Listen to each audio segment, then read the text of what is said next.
Good morning प्यारे बच्चों। हमारा लेसन चल रहा था जेनेटिक्स, आनुवांशिकता, और मैंने आपको पहला और दूसरा नियम बता दिया था और कई सारी परिभाषाएं भी बता दी थी। आज मैं आपके लिए नोट्स प्रिपेयर करके लाई हूं, तो मैं आपको नोट्सों के जरिए दिखाऊंगी वीडियोस, और आप उससे नोट्स से नोट करेंगे कॉपी में। देखिए, आनुवांशिकता लेसन नंबर 3 हमारा चल रहा है। और वैसे तो मैंने बोर्ड पे आपको नोट्स लिखवा दिए थे, लेकिन ये जो मैं आपको नोट्स बना के लाई हूं टाइप करके, वो भी आप देखिए और उनको आपको इसमें से नोट करना है। आनुवंशिकी। आनुवंशिकी क्या है बच्चों? जीव विज्ञान की वह शाखा जिसमें सजीवों में लक्षणों की आनुवंशिकता एवं विभिन्नताओं का अध्ययन किया जाता है, आनुवंशिकी या जेनेटिक्स कहलाता है।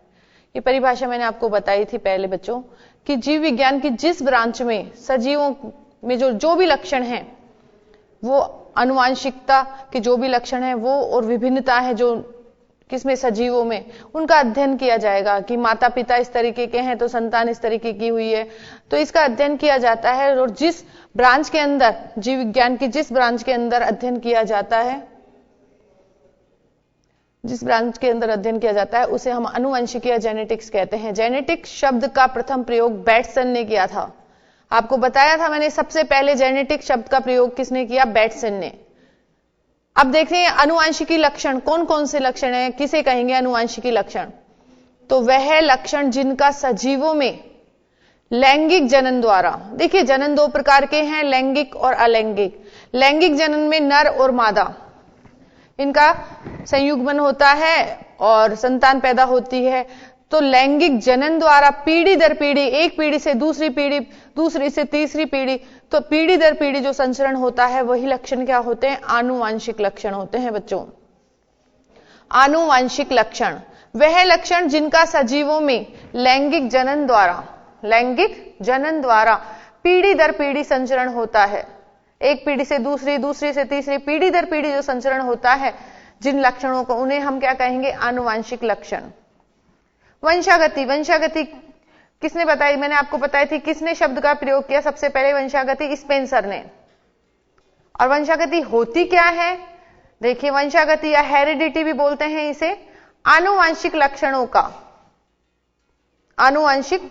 का जनक पीढ़ी से, ये लक्षण तो ऊपर बताए, आनुवंशिक लक्षण वो है जो लैंगिक जनन द्वारा पीढ़ी दर पीढ़ी संचरित होते हैं, और जो ये आनुवंशिक लक्षण हैं उनका जनक पीढ़ी से संतति पीढ़ी में, पेरेंट जनरेशन से जो संतति पीढ़ी है, F1 जनरेशन जो हमने बताई थी, संतति में पीढ़ी में संचरण वंशागति कहलाता है। हेरिडिटी शब्द का प्रयोग सबसे पहले स्पेंसर ने किया। तो अभी हमने 3 परिभाषाएं बताई है, एक तो आनुवंशिकी की, एक आनुवंशिक लक्षण की, एक वंशागति की। आप ये तीनों परिभाषाएं बच्चों नोट कीजिए एक बार। आनुवंशिकी, आनुवंशिक लक्षण और वंशागति आपको मैं समझा चुकी हूं।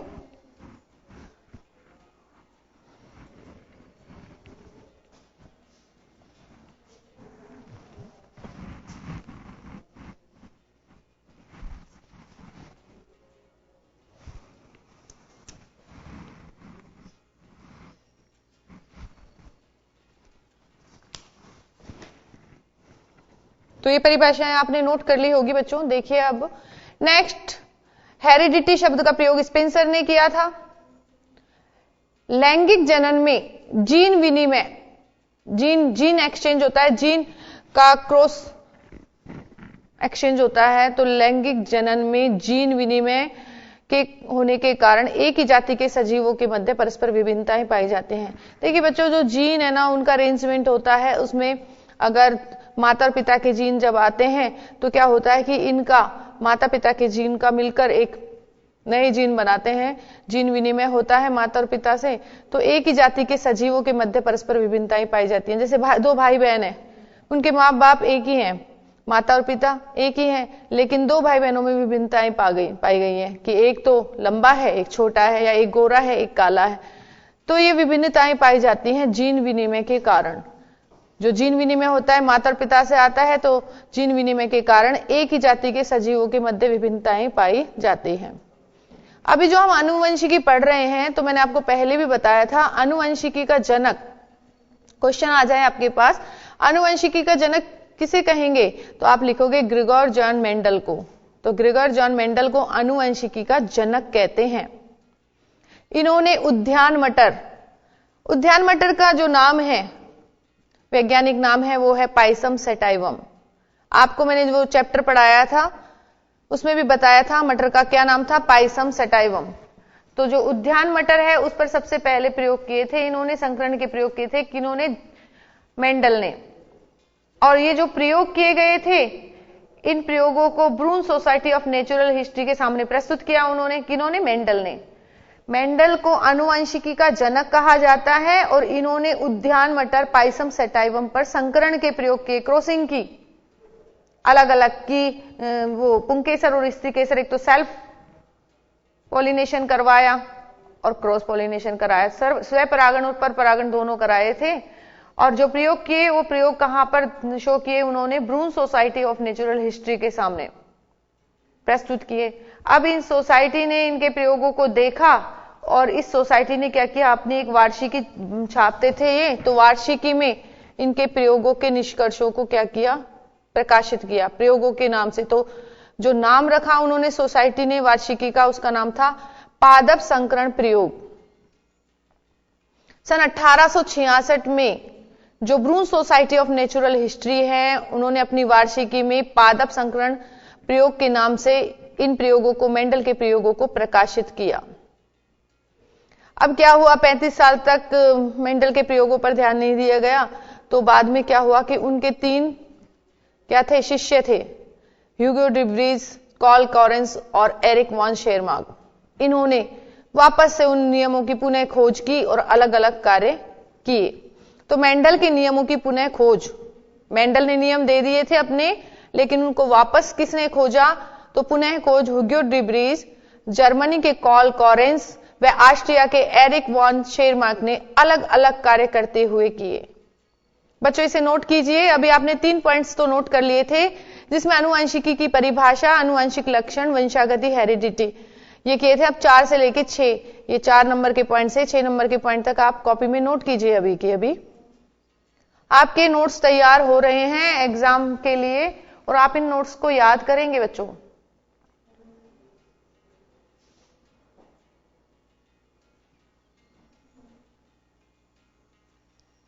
तो देखिए चौथा नंबर का, आनुवंशिकी का जनक किसे कहा? मेंडल को। किस पर प्रयोग किए? उद्यान मटर पर। और प्रयोगों को कहां प्रस्तुत किया गया? ब्रून सोसाइटी ऑफ नेचुरल हिस्ट्री में। उन्होंने अपनी वार्षिकी में इसे प्रदर्शित किया, प्रकाशित किया और उसका नाम रखा पादप संकरण प्रयोग।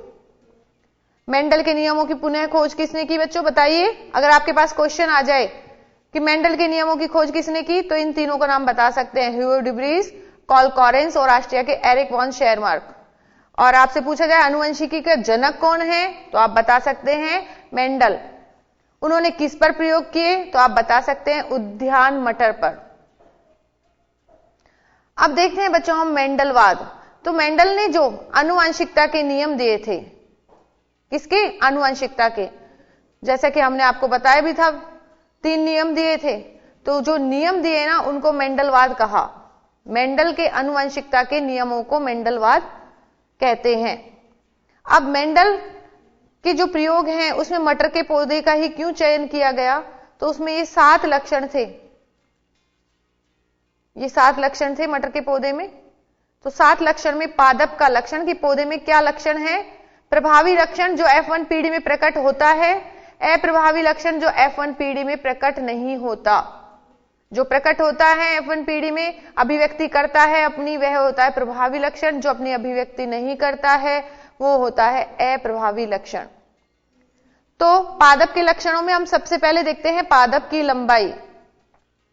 पादप की लंबाई, तो पादप की लंबाई में क्या क्या थे?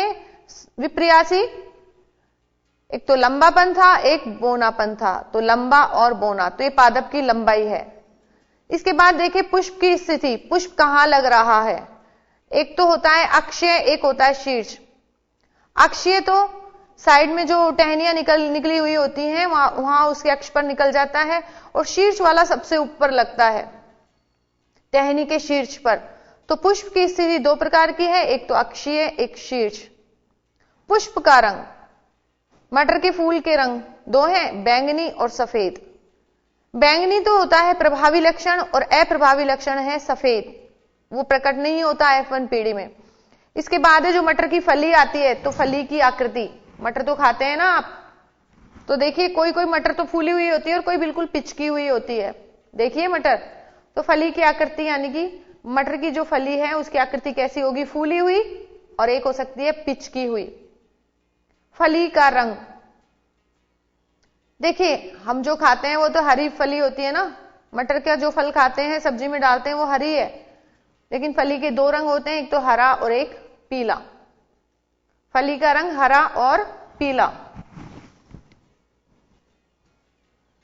तो अब देखिए बच्चों, फली का रंग हरा व पीला। बीज की आकृति, बीज की आकृति, बीज देखो एक तो गोल मटोल हो सकता है, गोल बिल्कुल, एक झुर्रीदार पिचका हुआ सा झुर्री सी पड़ रही हो जिसपे, ऐसी ही होगी बीज की आकृति। तो अभी हम जब वो करेंगे तीसरा नियम, स्वतंत्र अप्यूहन का नियम, तो हम उसमें ये दो कैरेक्टर लेंगे, एक तो बीज की आकृति और बीज का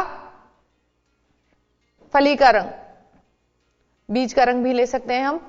तो हम इसमें लेंगे दो कैरेक्टर, एक तो बीज की आकृति, एक बीज का रंग। तो बीज की आकृति कौन कौन सी है, गोल और झुर्रीदार, राउंड, गोल और झुर्रीदार।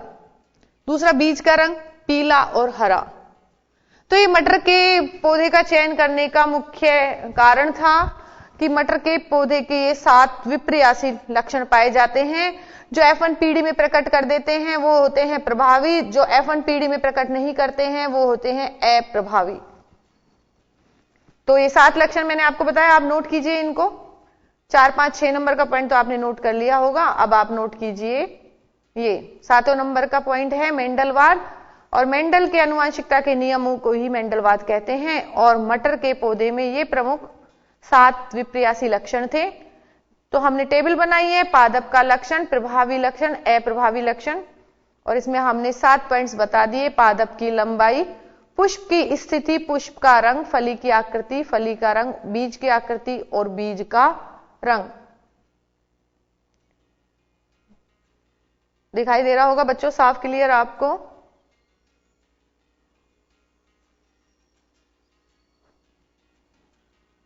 अब देखिए, ये तो मटर के पौधे के प्रमुख लक्षण थे और आनुवंशिकता के नियमों को ही मेंडलवाद कहा गया। इसके बाद संकरण के प्रयोगों के लिए सिर्फ मटर के पौधे का ही चुनाव क्यों किया, उसी को सेलेक्ट क्यों किया मेंडल ने? निम्न कारण थे जिसको सेलेक्ट करने के, किसके, मटर के पौधे का सिलेक्शन का, चुनाव का निम्न कारण थे। क्वेश्चन आ जाए आपके पास कि मेंडल ने मटर के पौधे का ही चुनाव क्यों किया, तो उसका आंसर ये है, ये निम्न कारण है, इनकी वजह से चुनाव किया है बच्चों। पहला कारण, मटर 1 वर्षीय पादप है, 1 वर्ष में ही फल फूल आ जाते हैं इसके अंदर, तो 1 वर्षीय पादप है। मटर के पादप का आकार छोटा होता है, देखी होंगी मटर खेत में छोटे छोटे पौधे होते हैं, तो मटर के पादप का आकार कैसा होता है, छोटा। ऐसा नहीं है कि हमें कोई बड़ा सा लगाना पड़ेगा, गमले में भी लग जाती है, तो इनके लिए ज्यादा जगह की आवश्यकता नहीं होती, क्योंकि पादप का आकार कैसा है, छोटा है। मटर में बीजों की संख्या अधिक होती है। आप देखिए, एक ही फली के अंदर कितने सारे बीज निकल आते हैं। आप मटर छीलते हैं ना घर पे, तो आप देखते हैं एक ही फली में कितने सारे बीज निकल आते हैं। तो मटर में बीजों की संख्या भी क्या होती है, अधिक। और मैंने आपको बताई था कि मटर में नर, पुष्प के अंदर नर और मादा दोनों भाग पाए जाते हैं एक ही पुष्प के अंदर, इसलिए उसे द्विलिंगी कहेंगे, और ऐसा पादप द्विलिंगी पादप कहलाएगा। तो इसमें स्वपरागण कराया था, बताया था ना आपको कि एक पन्नी से ढक दिया था गमले को और उसमें स्वपरागण कराया था।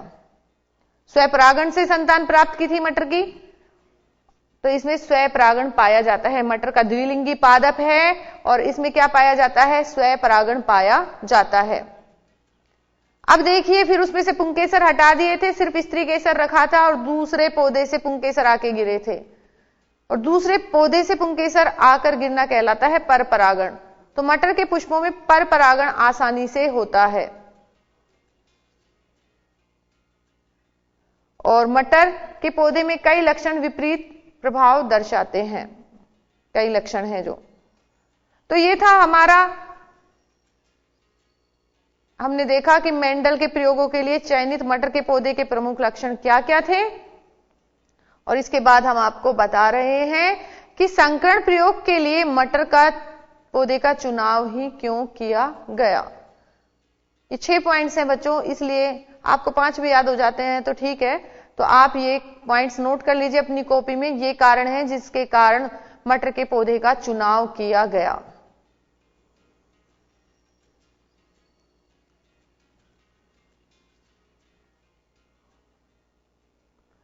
मटर 1 वर्षीय पादप है। मटर के पादप का आकार छोटा होता है। मटर में बीजों की संख्या अधिक होती है। द्विलिंगी पादप है इसलिए स्वपरागण हो जाता है। पर परागण भी इजीली हो जाता है। और कई विपरीत लक्षण भी मटर के पौधे में पाए जाते हैं। और मटर के पौधे में विपुंसन भी हो जाता है। विपुंसन वही पर परागण कि उसके पुंकेसरों को हटाना। अब हम मेंडल के प्रयोग देख रहे हैं, जैसा कि मैंने आपको समझा चुकी हूं पहले, लेकिन नोट्स में अब आपको बता रही हूं। ये तो मेंडल के प्रयोग, एक संकर संकरण। आपको बताया कि जब संकरण के लिए एक ही लक्षण को लिया जाए, तो यहां पर मेंडल ने लंबेपन और बौनेपन वाला यानी कि लंबापन का लक्षण लिया और एक ही जोड़ी विपर्यासी लक्षणों को ध्यान में रखकर संकरण किया, उसे कहा एक संकर संकरण। तो एक संकर संकरण क्या था? एक जोड़ी विपर्यासी। विपर्यासी मतलब लंबाई वाला गुण ले रहे हैं और इसमें भी हम लंबापन और बौनापन है, इसलिए एक जोड़ी विपर्यासी लक्षण है इसके अंदर। तो एक जोड़ी विपर्यासी लक्षणों को ध्यान में रखकर किया गया संकरण, जैसे पादप की लंबाई, लंबा व बौना। मेंडल ने शुद्ध लंबे और शुद्ध बौने मटर के पौधे का चयन किया था बच्चों। शुद्ध लंबे के लिए हमने शो किया था समयुग्मजी, और समयुग्मजी में क्या थे? दोनों कैपिटल टी थे, कैपिटल टी कैपिटल टी। और दूसरा था शुद्ध बौना, उसमें स्मॉल टी और स्मॉल टी। तो एक लक्षण, एक विपर्यासी लक्षणों को ध्यान में रखकर किया गया संकरण क्या कहलाता है? एक संकर संकरण। बच्चों अभी वक्त तो चला है ब्रेक का, ब्रेक के बाद फिर मिलते हैं।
ब्रेक के बाद स्वागत है बच्चों आपका। तो अभी हम क्या देख रहे थे?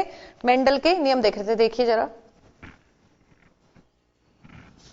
तो हमने बताया था एक संकर संकरण, एक जोड़ी विपर्यासी लक्षणों को ध्यान में रखकर किया गया संकरण, जैसे पादप की लंबाई, लंबा व बौना। मेंडल ने शुद्ध लंबे और शुद्ध बौने मटर के पौधे का चयन कर संकरण करवाया। शुद्ध लंबे कैपिटल टी, शुद्ध बौने स्मॉल टी। और इनके युग्म कारक मिलेंगे, तो युग्म कारक होगा एक तो कैपिटल टी, एक होगा स्मॉल टी। इनका संयोग कराया तो टी और टी, कैपिटल टी और स्मॉल टी विषम युग्मजी संतान प्राप्त हुई। तो कैपिटल टी समयुग्मजी लंबे और समयुग्मजी बौने, इनका संकरण कराया तो इनके संकरण से प्राप्त F1 पीढ़ी में संकरण कराया तो F1 पीढ़ी संतान प्राप्त होगी। F1 पीढ़ी के सभी पादप लंबे थे, सारे के सारे पादप कैसे थे? लंबे थे। जो लक्षण प्रकट नहीं हुए वे अप्रभावी लक्षण कहलाए, और जो प्रकट हुए वो कहलाए प्रभावी लक्षण। यहां लंबेपन का लक्षण प्रभावी है और बौनेपन का लक्षण अप्रभावी है। पीढ़ी की जितनी भी संततियां, F1 पीढ़ी में जो भी संततियां प्राप्त हुई वो कैसी थी? विषम युग्मजी कैपिटल टी और स्मॉल टी। मेंडल ने F1 पीढ़ी की संततियों के बीच, अब जो F1 पीढ़ी की संतति प्राप्त हुई ना, उनके बीच भी संकरण करवाया। जो F1 पीढ़ी की संतति है उनके बीच में संकरण कराया, क्रॉस कराया, और अब उनकी जो संतान प्राप्त हुई वह कहलाई F2 पीढ़ी। तो F1 पीढ़ी संततियों का क्रॉस करा के, संकरण करा के F2 पीढ़ी प्राप्त की। F2 में क्या देखा गया कि उसमें दोनों प्रकार के पौधे प्राप्त थे, लंबे भी थे और बौने भी थे। तो F2 पीढ़ी में लक्षण प्ररूप अनुपात तो था 3:1 कि 3 तो लंबे थे और एक कैसा था, बोना। और जीन प्ररूप अनुपात देखें तो एक तो बिल्कुल समयुग्मजी लंबा था, 2 विषम युग्मजी लंबे थे और एक समयुग्मजी बोना था। आप इसे नोट कर लीजिए, मेंडल के प्रयोग को एक संकर संकरण बता रहे हैं हम, और ये थोड़ा सा आप इसे नोट कर लीजिए कॉपी में बच्चों।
तो ये था एक संकर संकरण, और उसके हमने लक्षण प्ररूप, जीन प्ररूप अनुपात बताए।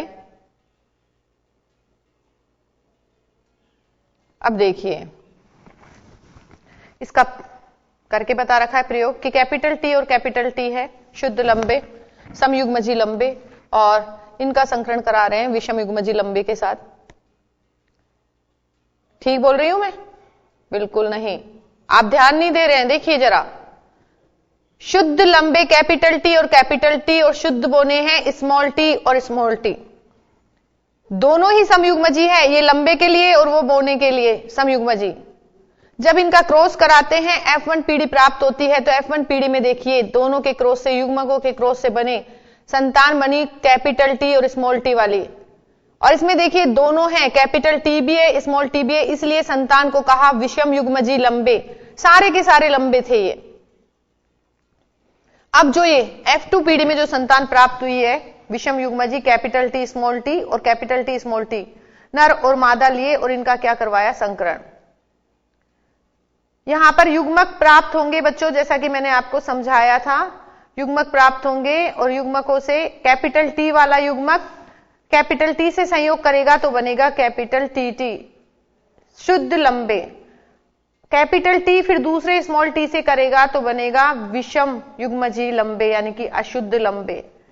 ऐसे ही स्मॉल टी कैपिटल टी से करेगा तो कैपिटल टी स्मॉल टी विषम युग्मजी लंबे, और स्मॉल टी जब स्मॉल टी से ही करता है तो बनते हैं टी टी शुद्ध बोने। तो आप देख सकते हैं शुद्ध लंबे 1 हैं, अशुद्ध लंबे 2 हैं और शुद्ध बोने 1। आप बाहर से देखें तो लक्षण प्रारूप में 3 लंबे दिखाई देंगे, 1 बोना, और जीन प्रारूप में 1:2:1 की 1 शुद्ध लंबा, 2 अशुद्ध लंबे और 1 शुद्ध बोना। अब ये जो एक संकर संकरण किया तो इनके प्रयोगों के आधार पे मेंडल ने 2 नियम दिए बच्चों। एक तो था प्रभाविता का नियम और दूसरा था पृथक्करण का नियम। प्रभाविता का नियम अभी हमने प्रयोग करके देखे हैं, बताए थे आपको ऊपर। तो प्रभाविता का नियम क्या है? एक जोड़ी विप्रियासी लक्षण वाले पौधों का संकरण कराने पे, विप्रियासी लक्षण एक जोड़ी होने चाहिए, हम एक से ज्यादा लक्षण नहीं लेंगे, तो एक संकर संकरण ही होता है वो। तो एक जोड़ी विप्रियासी लक्षण वाले पौधों का संकरण कराने पर F1 पीढ़ी में एक लक्षण ही प्रकट होता है, अभिव्यक्ति होती है, और जिसकी अभिव्यक्ति होती है उसे क्या कहेंगे हम? प्रभावी लक्षण। और जो F1 पीढ़ी में प्रकट नहीं हुए उन्हें अप्रभावी लक्षण कहते हैं। यही प्रभाविता का नियम है। देखिए बच्चों कितना इजी है, आपको बार बार ये समझाया था पहले भी, तो आप याद कर लीजिए, अपने इसको रिपीट कीजिए बोलकर। बच्चों बोलिए, मेरे साथ साथ बोलिए। प्रभाविता का नियम पढ़ रहे हैं हम, और प्रभाविता का नियम आप सभी मेरी आवाज सुन रहे हैं और देख भी रहे हैं बोर्ड पर, तो आप मेरे साथ साथ बोलिए एक बार। एक जोड़ी विप्रियासी लक्षण, एक जोड़ी विप्रियासी लक्षण वाले पौधों का संकरण कराने पर, लक्षण कितने हैं बच्चों? एक जोड़ी विप्रियासी लक्षण हैं, और उन पौधों का संकरण कराने पर F1 पीढ़ी में एक लक्षण ही प्रकट होता है, उसे प्रभावी लक्षण कहते हैं। और जो लक्षण F1 पीढ़ी में प्रकट नहीं होते उन्हें अप्रभावी लक्षण कहते हैं, और इसी नियम को कहते हैं प्रभाविता का नियम। आप ऐसे भी याद कर सकते हैं कि एक संकर संकरण करवाने पर F1 पीढ़ी में जो लक्षण प्रकट होता है उसे प्रभावी, और जो प्रकट नहीं होता उसे अप्रभावी लक्षण कहते हैं, और इसी नियम को कहते हैं प्रभाविता का नियम। तो मेंडल का पहला नियम है ये प्रभाविता का नियम, और ये आपको मैंने परिभाषा बता दी है, तो आप इसे नोट कर लीजिए। पहले आप ये क्रॉसिंग का देख लीजिए एक बार, वैसे तो आपको करवा दिया है ये।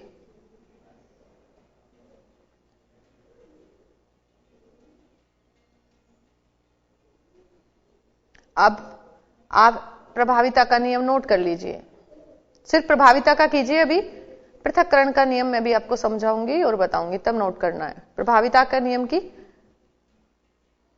2.5 लाइन है, इनको नोट कर लीजिए।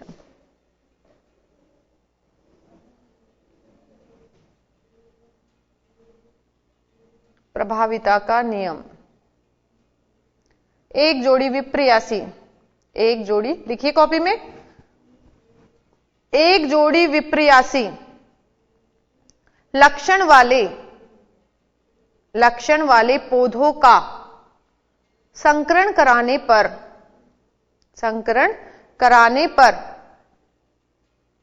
F1 पीढ़ी में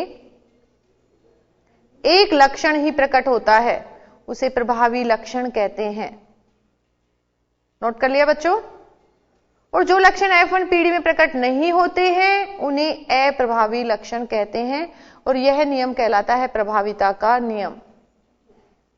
इसके बाद देखते हैं सेकंड नियम, पृथक्करण अथवा युग्मकों की शुद्धता का नियम।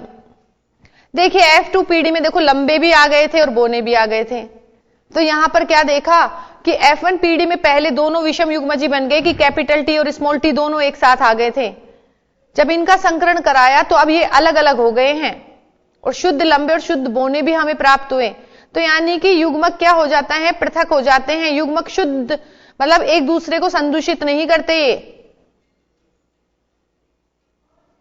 तो देखिए F2 पीढ़ी में दोनों लक्षण प्रकट होते हैं, लंबापन भी और बोनापन भी। जनन के दौरान युग्मकों के बनने के समय एक दूसरे का पृथक होना पृथक्करण कहलाता है। जब जनन होता है तो युग्मक मैंने आपको बताए थे कि 2 थे ना विप्रियासी, अब क्या होते हैं? ये अलग अलग हो जाते हैं। तो जनन के दौरान युग्मकों के बनने को क्या कहेंगे? पृथक्करण। पृथक हो गए एक दूसरे से। संकर संतति, F1 पीढ़ी में प्राप्त संकर संतति विषम युग्मजी होती है। कैपिटल टी और स्मॉल टी होता है उसमें। इसमें कारक युग्म के दोनों कारक साथ साथ रहते हैं। इसमें लंबापन भी और बोनापन भी दोनों साथ साथ रहते हैं विषम युग्मजी में। टी कैपिटल वाला, स्मॉल टी दोनों साथ साथ रहते हैं। साथ रहने के बाद भी ऐसा नहीं है कि बोनापन और लंबापन एक साथ मिक्स हो गए, इनमें अशुद्धि आ गई, ऐसा नहीं होता। इनके युग्मक अलग अलग ही होते हैं। तो युग्मक निर्माण के समय ये युग्मक एक ही लक्षण पर उपस्थित होता है, एक ही कारक होता है, इसलिए इसे युग्मकों की शुद्धता का नियम कहते हैं। क्योंकि युग्मक एक दूसरे को संदूषित नहीं करते। तो ये था पृथक्करण का नियम। F1 पीढ़ी के संकर या विषम युग्मजीव से युग्मक बनते हैं समय दोनों युग्म विकल्पी एक दूसरे से पृथक होकर अलग अलग युग्मकों में चले जाते हैं, इसीलिए इसे क्या कहेंगे हम? पृथक्करण का नियम।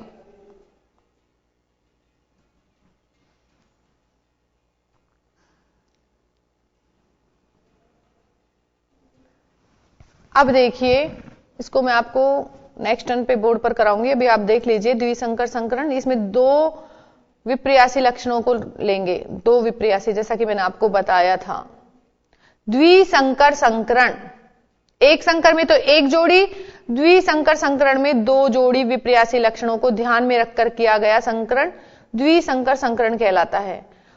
और द्विसंकर संकरण में लिया था बीज का आकार और बीज का रंग। मेंडल ने मटर के शुद्ध गोल और पीले बीज लिए। देखो, दो गुण लिए हैं इन्होंने, किसके? एक तो बीज का आकार लिया है, दूसरा बीज का रंग लिया है। तो बीज का आकार जो शो किया है कैपिटल आर से, ये गोल के लिए शो कर रखा है, और पीले के लिए वाई यानी कि येलो। तो ये इसके क्या दिखा रखे हैं? युग्म विकल्पी दिखा रखे हैं शुद्ध गोल और पीले बीज के लिए। कैपिटल आर कैपिटल वाई, दो लक्षण एक साथ ले रहे हैं, इसलिए शुद्ध गोल और पीले बीजों के लिए होगा कैपिटल आर और कैपिटल वाई। झुर्रीदार लिए गए, वो भी शुद्ध थे, झुर्रीदार और हरे। शुद्ध झुर्रीदार व हरे। शुद्ध झुर्रीदार को स्मॉल आर से शो कर दिया है, अप्रभावी लक्षण है झुर्रीदार। तो शुद्ध झुर्रीदार को स्मॉल आर और हरे बीजों को किया स्मॉल वाई से। ये शो कर दिया बच्चों हमने, मतलब मेंडल ने इजी करने के लिए कैपिटल आर को राउंड और येलो, यानी कैपिटल आर और कैपिटल वाई शुद्ध गोल और पीले बीज लिए। और ऐसे ही शुद्ध झुर्रीदार और हरे बीजों के लिए स्मॉल आर स्मॉल वाई लिए। इनमें संकरण करवाया बच्चों। F1 पीढ़ी में जो प्राप्त हुए ना, ये चार है ना, कैपिटल आर है, कैपिटल वाई है, स्मॉल आर है, स्मॉल वाई है, इन चारों से मिलकर प्राप्त हुए गोल और पीले बीज, क्योंकि प्रभावी लक्षण है गोल और पीलापन। तो सारे के सारे बीज कैसे थे बच्चों? गोल और पीले। गोल और पीले कारक तो प्रभावी थे, झुर्रीदार और हरा कारक कैसा था? अप्रभावी। अब F1 पीढ़ी में कैपिटल आर कैपिटल वाई प्राप्त हुए बच्चों। अब इनके बीच में स्वपरागण करके संतति प्राप्त की, F2 पीढ़ी प्राप्त की। इनके बीच में संकरण कराया और कौन सी पीढ़ी प्राप्त की? F2 पीढ़ी। F1 पीढ़ी के पादपों के चारों कारक थे और स्वतंत्र रूप से प्रकट हुए। इनके बीज गोल पीले गोल हरे, झुर्रीदार पीले झुर्रीदार हरे, इस प्रकार के थे। F2 पीढ़ी में अभी मैं आपको भी ये करके बताती हूं बोर्ड पर, आप देखिएगा जरा। देखिए बच्चों, दो लक्षण लिए हैं, बीज की आकृति और बीज का आकार।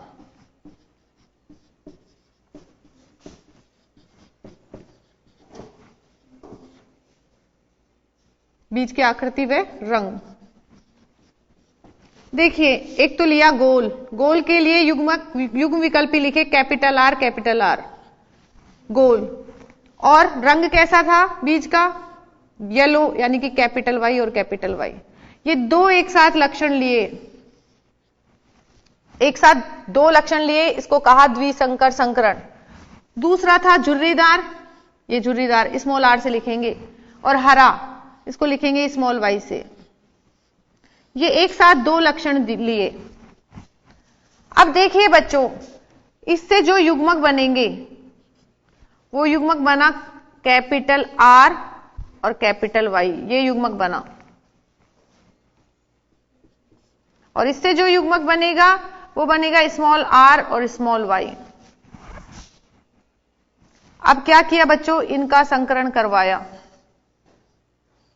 दो दो लक्षणों का एक साथ संकरण करवा रहे हैं। तो देखिए अब आप लिख सकते हैं कैपिटल आर और स्मॉल आर, क्योंकि ये और ये दोनों संकरण कर रहे हैं तो ये दो चारों के चारों इसमें आ जाएंगे कारक। तो capital R small r, capital Y small y, ये प्राप्त हुई संतान। और ये कैसा गुण था, गोल व पीला, बीज गोल व पीला। और ये कैसे थे, झुर्रीदार हरे, झुर्रीदार व हरे। और ये थी जनक पीढ़ी, पेरेंट पीढ़ी, पी पीढ़ी, जनक पीढ़ी। और ये जो थे युग्मक थे, और ये प्राप्त हुई F1 पीढ़ी। और F1 पीढ़ी में क्या देखेंगे कि ये कैपिटल आर और कैपिटल वाई क्या है, प्रभावी लक्षण है। इसलिए सारे के सारे जो भी पौधे प्राप्त हुए वो कैसे प्राप्त हुए थे, गोल व पीले, सारे के सारे। F1 पीढ़ी में ये गुण प्रकट होता है, गोल व पीलेपन वाला, झुर्रीदार और हरेपन का नहीं होगा। तो ये प्रकट हुआ, तो ये F1 पीढ़ी प्राप्त की बच्चों, नोट कर लीजिए इसे।